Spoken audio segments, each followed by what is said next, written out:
So welcome everyone. So myself and Poppy today are going to be talking a little bit around data. So I'm going to start off just kind of giving a big high level overview about data, some places that are using data, what they're using it for, and then Poppy's going to go into kind of more specifics about how you yourself could be using your data and what you could be doing to help visualize it. So to start off, kind of the big question is, what is data? So this is a graph a little image I found online in terms of what it can be, because it's quite a vague term, and also data encompasses loads of different things. So it can be facts, numbers, graphs, measurements, information, all sorts of different things can be data. A phrase you might have heard, or something you might have heard before, is big data. And this is kind of a combination of lots of different areas of data and how they come together and how you can kind of tell stories with them, which I'll go into in a little bit.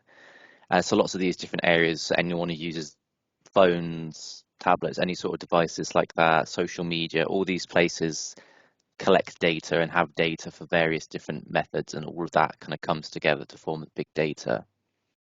Also, as my role in a service designer, there's different ways you can collect data as well. So you can fill in forms, you can do interviews, you can observe people, you can track things, you can talk to people, focus groups, all these sorts of things are ways of collecting data. And then you can start to use that to kind of analyze things and pull specific information out of it and visualize in graphs. I'm sure everyone's familiar with this. I just want to kind of set the scene at the start. So in terms of big data, there's some areas that is used a lot more than other areas, and there's some big companies that use a lot of data, and then some that maybe aren't as much there yet. But in terms of general, it does seem like all these big private sector companies use data a lot better than public sector at the moment. So a big one is telecommunications. So a place like Netflix, most people probably have Netflix, and you may be aware of some of the data they use on it, but they collect lots of different things about people's accounts, how they rate shows, their searches, what the nature of the show is, if they've rewatched the multiple show, like if someone's watched The Office multiple times, which I see loads of people do, collecting all that data on people, what device they watch it on, if they pause at a specific moment, all these really specific things they collect on. And then these can all sort of be combined together, so they can recommend things. They can recommend a type of subscription, they can recommend other shows that are similar depending on your location, your contact details, your gender, what device you're using. All these things come together, and it means that the machine learning they do can recommend. Anyone who's had got Disney Plus or Amazon or Netflix knows that all the recommended shows are based on what you watch, and it's actually really complicated behind the scenes in terms of how they find that out. And so the more a user watches things, the more up to date the algorithm gets. They also go one step further than this as well. There's shows that places like Netflix or Disney Plus or anything produce that are actually decided they're going to be popular before they're even made. So House of Cards is an example of that, that the audience was already established because of other shows that were similar, and they had the data to show that people would watch this show and it would be very popular before they even started like writing scripts or anything. And that's how they greenlit a lot of these shows. Another company that uses a lot of data is McDonald's. So they use a lot of big data to create kind of insights and leverage around how they can beat their other competition in terms of fast food. So they have a lot of kind of visual hubs like this, that like dashboards that show what certain products are popular, what times are popular. So you can see that fries and hash browns are the most popular on there in this certain area.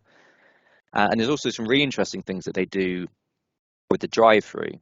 So the design of the drive-through, uh, it means that it's done in a specific way, also to channel people through, but also so they can advertise and use the data that they have around how they can get people to buy more and buy specific things. And the screens for anyone who's used a drive-through, or even they've got them actually in like fast food places like McDonald's now, continuously update and change depending on lots of different factors from data. So what's most popular at different times of day, what's most popular if it's raining, what's most popular if there's a big event happening.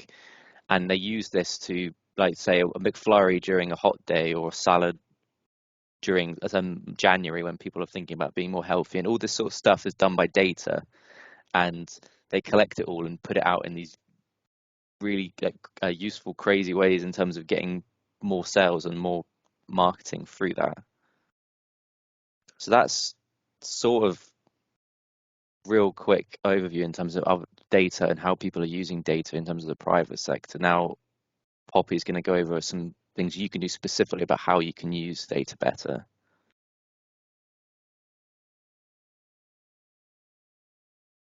Okay, so how can you use data better? Firstly, my name's Poppy and I'm a user adoption team in Dorset Council.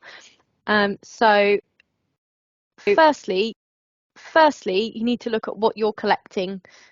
If you're collecting information that isn't relevant, so for example, if you want to know what dog leads people are using, do you really need to know if they eat apples, for example? And you may have had these surveys before where you're filling something out and you think, why do they want that information? And it can also make people suspicious. So I often, fill out these things and I think, why do they want that?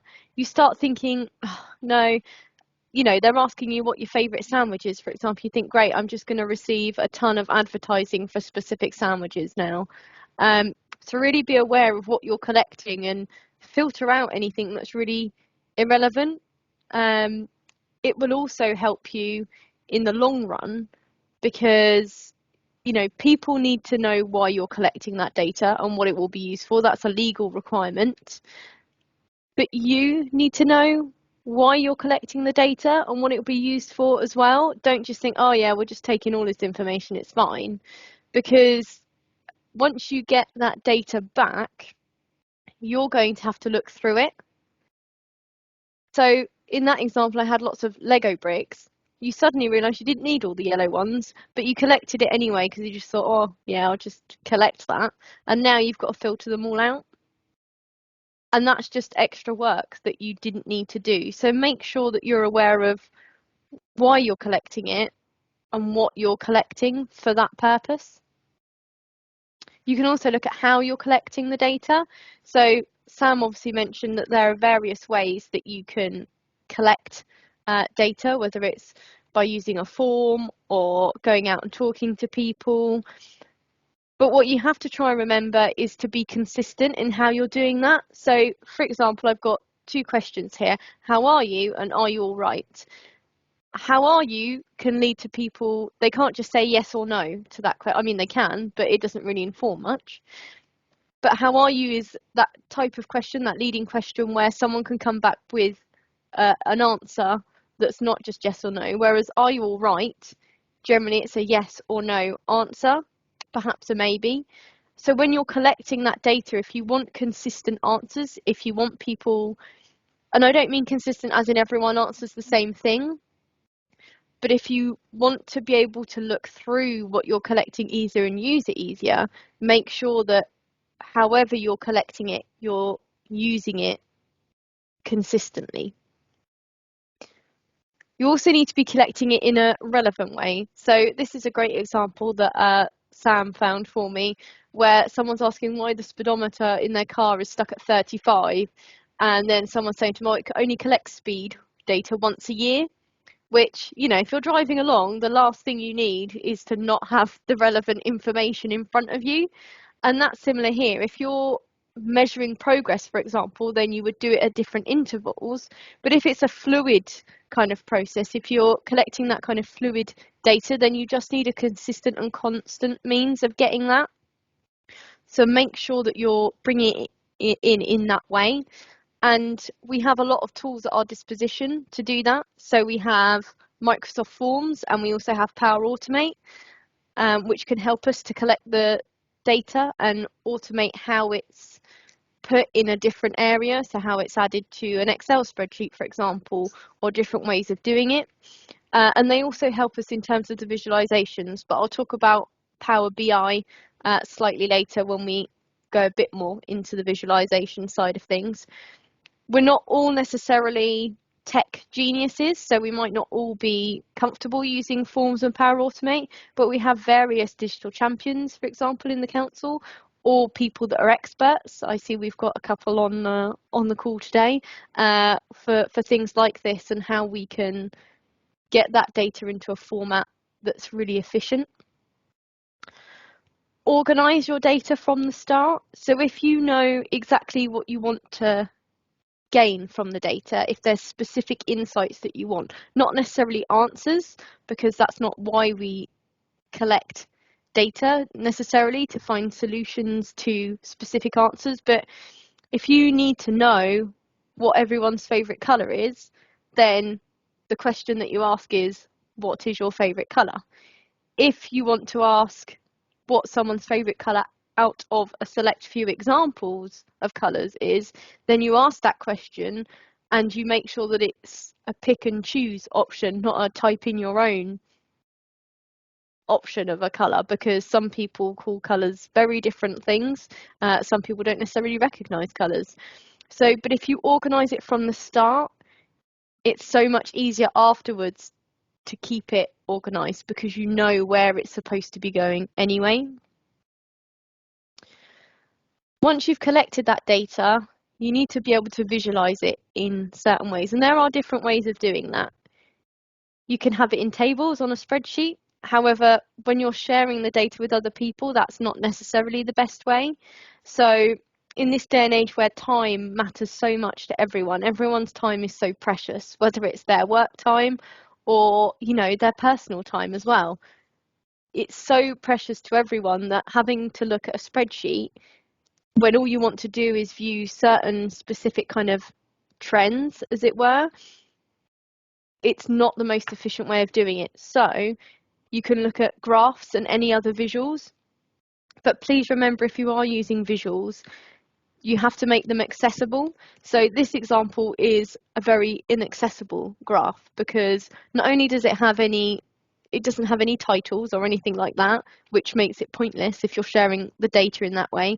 All data should have labels, but also, even though it's got colour differences, for someone who may not be able to see the colours in the same way, everything should be accompanied by labels. So any imagery should have a label of what they present, and not just the amount, but also what it is. So if we're talking about vegetables here, let's say the first column is carrots, you would put there carrots and 40%.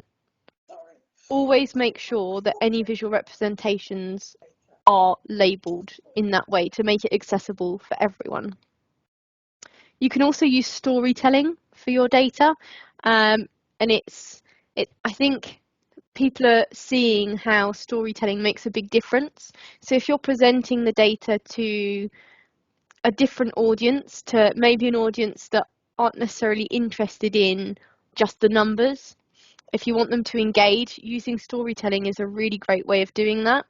So this example is Microsoft. So you may get Viva Insight emails, or you may access that through Microsoft Teams, for example, if that's what you use. And they use very basic storytelling when they tell you about your insights. So this particular one is the well-being and the quiet hours. And they use imagery. They put in the basic data, and then they say, you know, oh, your longest streak of quiet days, your average quiet days, and then they give you options on how you can move on from that. And that kind of storytelling is much better than if they just put a few numbers in front of you. You tend to not kind of see that.